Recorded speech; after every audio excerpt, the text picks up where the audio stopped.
Amis joueurs, bonjour, le temps est grave, il va falloir se remémorer les guerres anciennes. N'oublions pas ce qui s'est passé avant l'ère prospère, avant le Covid aussi. Ça nous rappelle peut-être un petit peu d'humilité, il va falloir remettre un petit peu les pieds dans le cambouis parce qu'aujourd'hui je vais vous parler de Blitzkrieg. Édité chez Matago, la Seconde Guerre mondiale en 20 minutes, et c'est réellement le temps de jeu, c'est vraiment 20 minutes, de 1 à 2 joueurs exclusivement. C'est un excellent jeu à 2 qui fait d'ailleurs partie de mon top 2 que je vous concocte dans les jours à venir à partir de 14 ans. C'est un jeu d'affrontement pur et dur, très simple d'accès. En quelques minutes, on va voir ça, les règles seront apprises. Ça nous remet dans l'ambiance de la Seconde Guerre mondiale. C'est un jeu sur une thématique que je ne connaissais pas et j'ai pris extrêmement beaucoup de plaisir à découvrir ce jeu, à y jouer, ça, on a vraiment adoré. C'est pour ça que je vous propose une vidéo spécialement dédiée, à commencer par le titre. Moi en histoire j'étais extrêmement mauvais, j'étais plus dans les sciences humaines, pour ceux qui nous connaissent et qui nous suivent sur les réseaux. Mais voilà, Blitzkrieg, rien que par ce titre, peut-être que ça va parler à certains d'entre vous, peut-être pas. On va voir ça tout en détail dans les règles spécifiques du jeu. Installez-vous confortablement, c'est parti pour les règles de Blitzkrieg.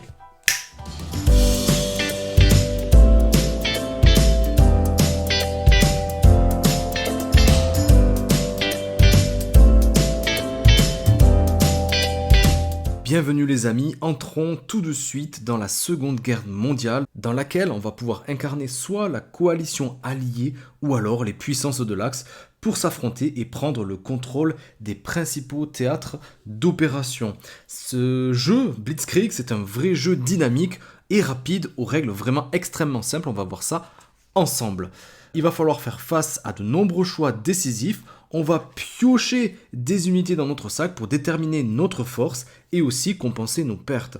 On va obtenir des unités supplémentaires mais aussi des armes spéciales juste ici, les exploiter au mieux afin d'avoir des avantages stratégiques tout au long de notre partie. Il va falloir avoir une bonne perception du champ de bataille, ce qui va nous permettre d'allouer nos services militaires au meilleur poste possible pour des campagnes de chaque bataille qui va être peut-être décisive afin de nous assurer évidemment la victoire. Blitzkrieg, c'est déjà des formats de parties rapides. On va revivre toute l'intensité de la Seconde Guerre mondiale plusieurs fois, ça je vous le garantis, même si, on va le voir, la thématique elle est là, mais pas forcément extrêmement bien exploitée. En tout cas, ce n'est que mon avis. Alors, qu'est-ce qu'on retrouve dans Blitzkrieg? Déjà, on a un plateau central avec les différents théâtres d'opération. Sur le plateau de base, ils sont au nombre de 5. J'ai positionné ici, lors de ma mise en place, les petits cubes rouges qui vont représenter les marqueurs d'affrontement. C'est eux qu'on va déplacer selon les forces militaires en place pour peut-être donner des points de victoire supplémentaires. J'ai ici les jetons de points de victoire avec la case 25 qui sera l'objectif de chacun à arriver tout simplement. On a les petits sacs avec l'ensemble des jetons unités qui sont tous strictement identiques selon les sacs, qu'on soit l'Axe ou qu'on soit les alliés. On va commencer par en prendre seulement 3. Oups, il y en a un quatrième qui s'est baladé. Je les mets face à moi, comme ceci. Et sur chaque jeton, ça peut être, tiens, ça tombe bien. Parfait pour la petite démonstration. Il peut y avoir essentiellement, même s'il y a d'autres jetons, essentiellement 3 forces militaires. Les forces terrestres, les forces maritimes et aussi les forces aériennes. On peut voir tout en haut ici la frappe, la force de frappe qu'on va pouvoir mettre. Et on va voir ça un tout petit peu juste après. Je les mets juste ici. Normalement, il faudrait les planquer peut-être à votre adversaire derrière ce paravent qui va récapituler l'ensemble des actions qu'on va pouvoir faire et aussi les effets des différentes cases. Attention, je vous le dis de suite, les informations sont parfois un petit peu erronées, notamment sur les généraux et amiraux juste ici. Et des fois aussi, elles vont manquer un tout petit peu de précision. Bref, c'est pas grand-chose quand on connaît les règles, mais voilà, c'est quelque chose qui peut être un petit peu dommage. Mais soit, on continue. Comme je vous le disais juste ici, il y a les armes spéciales qui vont peut-être donner un avantage certain au cours de la partie et qu'on va pouvoir ajouter à notre sac à certains moments. On va voir ça un tout petit peu juste après. L'autre joueur fait exactement la même chose. Et puis voilà, je pense qu'on est parti pour commencer une partie de Blitzkrieg. Donc, Comment ça va se passer? Ça va essentiellement se passer en 4 étapes. La première étape, ça sera de placer une unité de notre camp où on souhaite sur une campagne active d'un des théâtres d'opération. Ensuite, on pourra tout simplement appliquer l'effet qui sera indiqué sur la case de combat qu'on vient d'occuper. Et c'est là que ça va être intéressant de pouvoir scruter un petit peu nos petits paravents. Ensuite, on va avancer ou reculer, ça dépendra, le marqueur d'affrontement selon la force militaire qu'on viendra juste de placer. Et enfin, on viendra récupérer un jeton pour le mettre à disposition pour le tour d'après. Et c'est à l'adversaire de commencer. Donc voyez un peu plus en détail les différentes actions. Donc premièrement, c'est ce que je vous disais, on va placer un jeton unité de notre réserve et on va le placer n'importe où on veut sur une case de combat libre d'une campagne active. C'est-à-dire que les campagnes actives, ce seront en tout début de partie les premières lignes de chacun des théâtres d'opération. Comme je vous le disais, ici, il y en a 5. Donc là, c'est le premier tour de jeu, j'ai le choix. Je vais par exemple me positionner juste ici. Le positionnement de nos forces militaires est important, mais va être aussi défini par la qualité, on va dire, de nos forces militaires. Par exemple, ici, je veux placer un tank, c'est une force terrestre, je ne pourrai le placer que sur des cases marron qui définiront des terrains terrestres. Ici, par exemple, il y a des terrains doubles, maritimes et terrestres, je pourrais évidemment le poser. Mais si je voulais poser une force maritime sur cette case-là, bien sûr, c'est impossible, je peux la placer soit ici, soit ici. Et les forces aériennes, les avions, eux, ils peuvent se positionner n'importe où. Donc disons que je place mon tank juste ici. Je vais maintenant pouvoir appliquer l'effet de la case de combat sur laquelle je viens de placer mon jeton. La plupart des cases, comme vous le voyez, ont des effets, mais pas toujours. Ici, il n'y en aura pas, mais les autres effets, on les voit bien distinctement. Et là, sur les règles, on va pouvoir, je vous conseille de les lire juste ici, ou peut-être même à l'arrière du livret de règles, on va retrouver l'ensemble des effets pour savoir un petit peu comment faire, parce qu'il y a quand même quelques erreurs, comme je vous disais, sur le paravent. Donc par exemple, ici, cette case-là, c'est une case de recherche qui me dit que je peux prendre un jeton recherche de mon choix au hasard, hop, et de le placer dans mon sac. Ça va être un peu le hasard, il va falloir que j'essaie de le piocher pour mettre à contribution une stratégie, en tout cas pour essayer de mettre encore plus de force et perturber aussi mon adversaire. Les différents effets, on va les voir juste ensemble. Ici, si j'avais positionné un de mes jetons ici, j'aurais pu faire une production industrielle, c'est-à-dire que je peux prendre un jeton de mon sac et le placer devant moi. Ici, c'est tout simplement des points de victoire. On peut le retrouver ici et essentiellement aussi en Asie du Sud-Est. Ici, ce sont les bombardements, ce qui va nous permettre de défausser en remettant dans le sac de notre adversaire un des jetons unités. Attention, c'est que les unités, ça ne sera pas les armes spéciales ici, de manière aléatoire, de la réserve de notre adversaire, ce qui va limiter aussi ses possibilités et ça pourrait même être une condition de victoire. On va voir ça en toute fin de règle. On a les productions améliorées, elles sont juste ici, qui nous permettra donc d'en avoir 2. Les recherches aussi améliorées, qui nous permettra d'avoir 2 jetons de recherche à mettre dans notre sac. Les avantages tactiques, hop, ils sont où ici par exemple, qui vont nous donner des points supplémentaires sur la piste d'affrontement. Et on a ensuite les avantages stratégiques qui, avec les flèches, vont nous dire, voilà, par exemple, d'avancer un cube affrontement, mais pas sur le théâtre d'opération sur lequel on vient de jouer. Et attention, je vous le dis, on ne pourra pas utiliser cet effet pour compléter et arriver à l'extrémité d'une piste d'affrontement. Donc une fois, là, j'ai fait l'effet de la case. C'est l'étape 3 de mon tour, je vais pouvoir déplacer maintenant le marqueur d'affrontement. Le marqueur d'affrontement, le cube rouge, je vais donc le déplacer selon la force de l'unité que je viens juste de placer. Donc ici, c'était 2, je suis hop là, de ce côté-là, et je vais le déplacer de 2. Le but, ça sera évidemment d'être majoritaire, car j'arriverai à être majoritaire, ça va nous donner des points de victoire, on va voir ça tout à l'heure, mais aussi, si j'arrive à dépasser les balises juste ici, ça va nous donner encore plus de points quand on va clôturer la campagne. Je vous le rappelle, une campagne, ce sont les premières lignes disponibles de chacun des théâtres d'opération.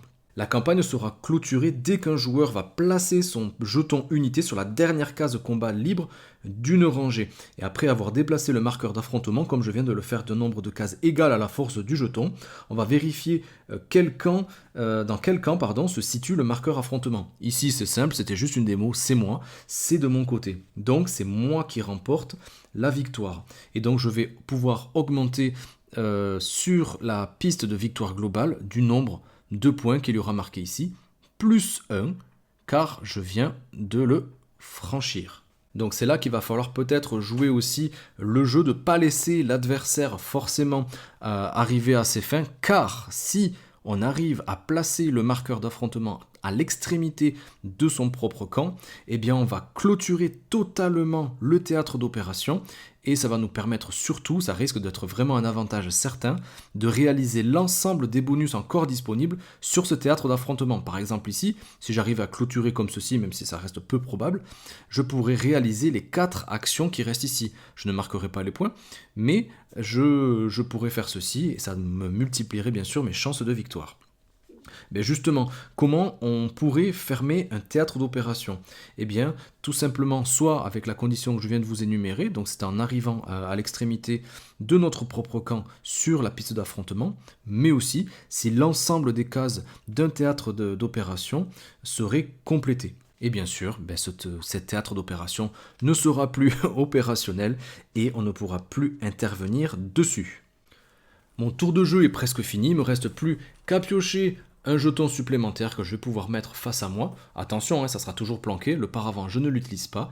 Et c'est à mon adversaire de faire exactement la même chose. Donc on le voit, la taille de la réserve va évoluer au fur et à mesure de la partie, ce qui va nous donner plus ou moins de choix en fonction des options que vous prendrez. Alors, vous vous demandez sûrement comment on gagne cette satanée Deuxième Guerre mondiale.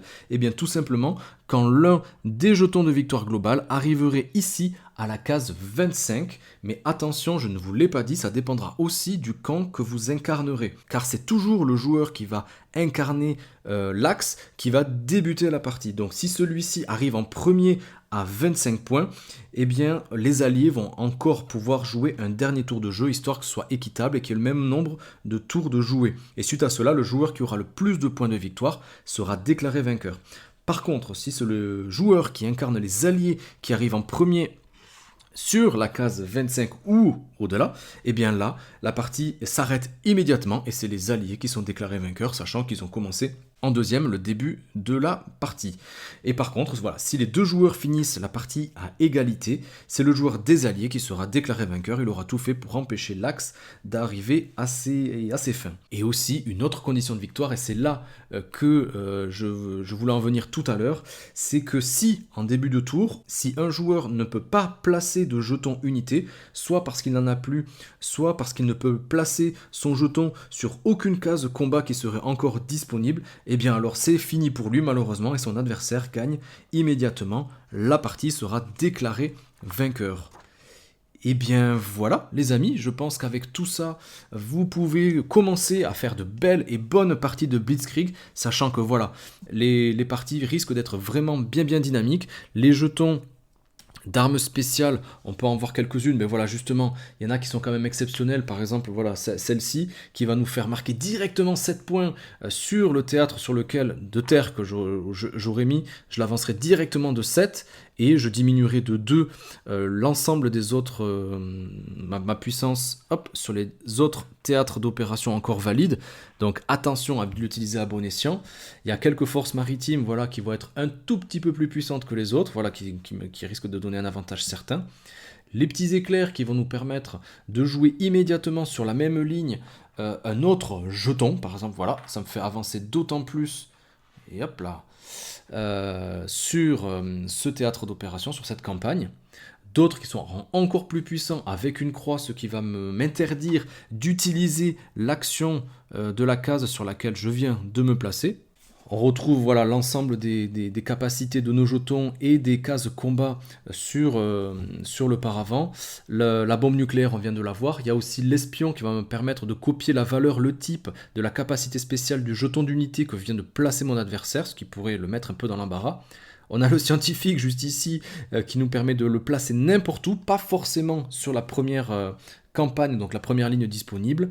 Et puis voilà, il y a les généraux, les amiraux qui vont, attention justement là c'est un petit peu faux, d'avancer de plus une case pour chaque force identique, c'est pas forcément identique, en fait si c'est les généraux ce seront les forces terrestres et si c'est les amiraux ce seront les forces navales. Et ça va nous permettre donc de l'avancer d'autant plus si on a plein de forces déjà en place sur ce théâtre d'opération. Voilà, ça va nous permettre de faire plein de choses et aussi l'extension Japon dont je ne vous parle pas là et qui va permettre de renouveler grandement vos parties. Eh bien les amis, sur ce je vous laisse pour la conclusion, à tout de suite. Donc vous voyez les règles c'est extrêmement simple, c'est extrêmement intuitif, vraiment rapide à mettre en place et c'est vraiment très très bon. Attention, les jetons, on ne pourra pas tous les mettre sur le plateau. Les choix vont être décisifs. Les choix devront être réfléchis. Les choix devront être parfois à défaut. Parce que si on voit que l'adversaire prend un petit peu l'initiative et arrive à se déployer sur les lignes d'affrontement des différents théâtres d'opération, on risque d'être dans la panade s'il arrive à s'établir totalement dans cette zone-là, de réaliser, comme je vous l'ai dit dans les règles, la totalité des bonus, c'est quasiment la défaite assurée. La rejouabilité est vraiment là. Il n'y a pas que nos choix qui vont être décisifs, il y a aussi les choix de l'adversaire. Est-ce qu'il va nous suivre sur un théâtre d'opération ? Est-ce qu'il va se déployer ailleurs ? Est-ce que je vais lui laisser la totalité de ce théâtre-là ? Ou est-ce que moi aussi, je vais essayer de m'établir et d'essayer d'aller beaucoup plus vite ? Voilà, il y a quand même pas mal de choses à réfléchir. Le hasard est là aussi avec la pioche et selon les forces militaires qu'on va pouvoir avoir. Elles sont parfaitement équilibrées ces forces militaires. Donc de ce côté-là, pas de souci. Qu'on soit l'Axe ou les alliés, les forces ce sont les mêmes. Mais voilà, le tirage sera un petit peu aléatoire. Il va falloir faire avec ce qu'on a. Et ne pas hésiter aussi à aller chercher les forces spéciales pour essayer d'établir une meilleure stratégie et d'être encore plus incisif. Le plateau... Il y a le plateau, je n'en ai pas parlé, il y a le plateau Verso aussi, avec l'extension Japon qui est exquise, parce que là où on pouvait s'établir où on voulait sur les théâtres d'opération sur la version de base, qui est déjà excellente, hein, mais ici on pourra s'établir seulement selon quelques bases initialement, mais une fois qu'on aura fini l'affrontement, que les campagnes seront totalement réalisées sur un théâtre d'opération, celui qui aura terminé pourra choisir de se déployer ailleurs, et c'est parti pour un nouvel affrontement. Donc, et en plus, il y a Godzilla. Voilà, la petite touche d'humour aussi. Bon, ça reste dans la guerre, hein, mais voilà. Il y a le petit Godzilla, enfin le gros Godzilla aussi qui fait partie quand on jouera les forces japonaises. Voilà, ça reste très, très, très bon. Extrêmement rejouable. On prend énormément de plaisir, comme je vous le disais. Franchement, n'hésitez pas. Même si vous ne connaissez pas les jeux de guerre, si cette thématique ne vous parle pas, comme nous ici à la maison, je peux que vous le conseiller honnêtement et sincèrement. Vous le savez, je vous parle des jeux parfois. Oui, on reçoit des jeux à la maison. Il y en a, j'en parle pas. Il y en a, j'en parle avec plaisir et sincérité et passion. Ben, celui-là, on fait partie. Ouais, on nous l'a proposé, on l'a essayé, on a vraiment adoré. Et comme je vous le disais dans l'introduction, on verra à quelle place il se situe dans notre top des jeux à deux. Voilà, j'étais ravi de vous présenter à nouveau une nouvelle vidéo avec des nouvelles règles, une nouvelle présentation aussi. Comme toujours, n'hésitez pas à lâcher des pouces, à nous dire ce que vous en pensez, des commentaires, ça fait extrêmement plaisir. N'hésitez pas aussi à aller vous abonner si ça n'a pas déjà été fait, ça fait toujours extrêmement plaisir. On est plus de 3000, ça reste quand même assez exceptionnel. Et je vous propose de nouveaux formats qui devraient arriver dans les jours, j'espère, les semaines à venir. Et il se pourrait bien que je vous donne la parole cette fois-ci. Et comme toujours, je vous laisse avec ce célèbre désormais catalogue de vidéos, les jeux que je vous ai présentés dans mes reviews, mes tests, mes avis et mes tops aussi de ces derniers mois. N'hésitez pas si vous n'avez pas déjà vu. Et comme toujours, je vous dis à très très vite sur Il était un jeu. Ciao les amis!